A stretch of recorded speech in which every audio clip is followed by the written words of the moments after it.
They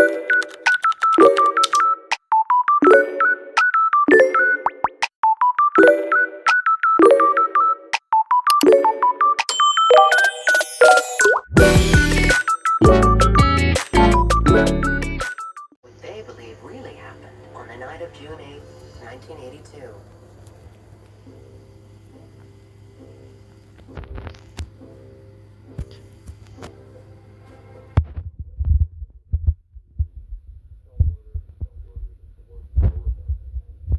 She's playful with him.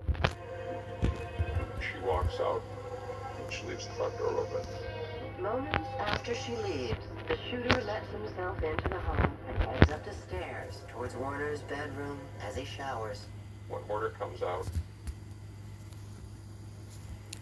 he opens up with a MAC-10 and shoots Warner 14 times to make sure that he's dead.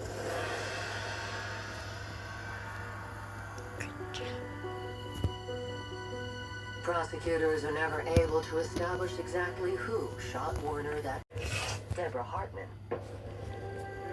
She says the victim lying dead is her husband Warner.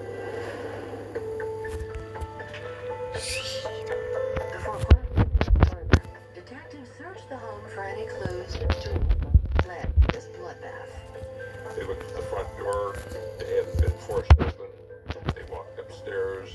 There was no sign of a struggle. There was nothing missing from the home. Detectives quickly realized that this crime scene is unlike anything they've ever seen in the suburbs. More than a dozen .45 caliber shell casings lay scattered around the body, on the floor, in the blood. Warner was shot 14 times in the head, chest, and back. Shell casings came from a MAC-10, and a MAC-10 is a very unusual weapon. It's basically a machine pistol. It is the kind of weapon you would use when you want to make sure someone is dead. You point the weapon at the person, you squeeze the trigger for a second or two, it spits out 15, 20, maybe even 30 rounds of ammunition. It seems clear to investigators that this is no random act of violence. Someone wanted Warner Hartman dead. It's a weapon of overkill.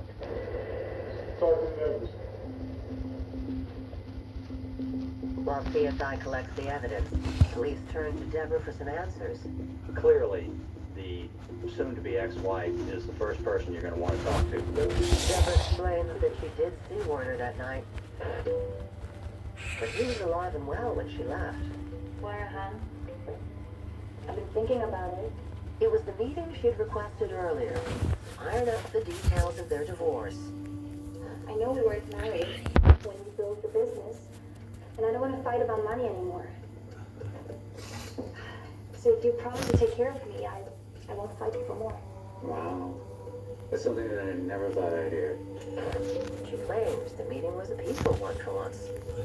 She pinches him in the butt, and she's off. And that's the last time she ever sees him alive.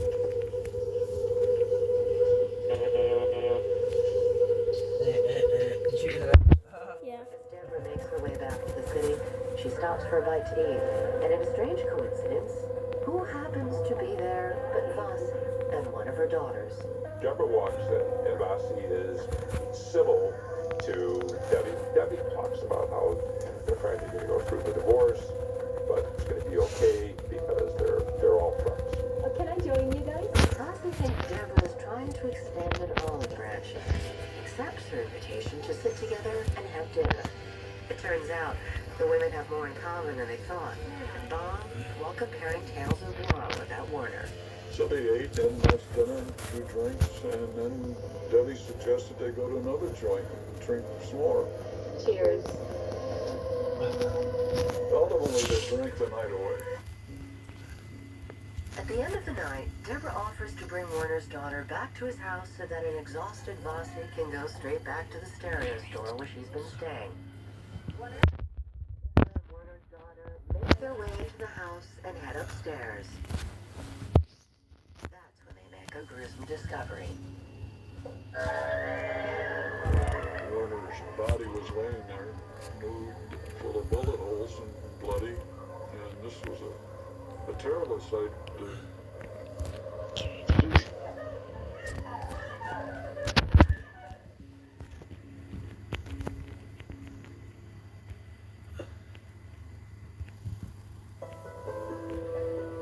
investigation, police questioned Bossy, who confirms Deborah's story.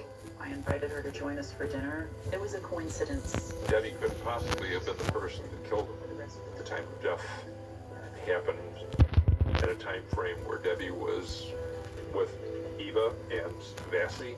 And that means both of Warner's exes have ironclad alibis. But if it wasn't Bossy or Deborah, who else would want Warner dead? When police dig a little deeper, they learn more. The investigators found out that Deborah was dating somebody, John Corbett. And naturally, they're going to go look at him. Detectives are sure they're onto something and immediately head out to question John. You can ask me about Deborah. Yes, my girlfriend. Are you aware that she's married? Yeah, but she's getting a divorce. Are you aware that her husband, Werner Hartman, was shot dead last night? Wow. John seems surprised to hear of Warner's death. They asked him what were you doing the night of June 8th. Was having dinner with family. He got there around 10 o'clock. Investigators leave, unsure what to make of John's story. But when they check John was with all night, they're surprised to discover that his alibi checks out. That young man and his wife staunchly supported his alibi. He was. They get a ton of money. Everything is perfect. Corbett and Kano had the MAC-10, which was the murder weapon. That's. Here's your answer. Mix and match your sausage McMuffin with egg or egg McMuffin. Get any shape or salad.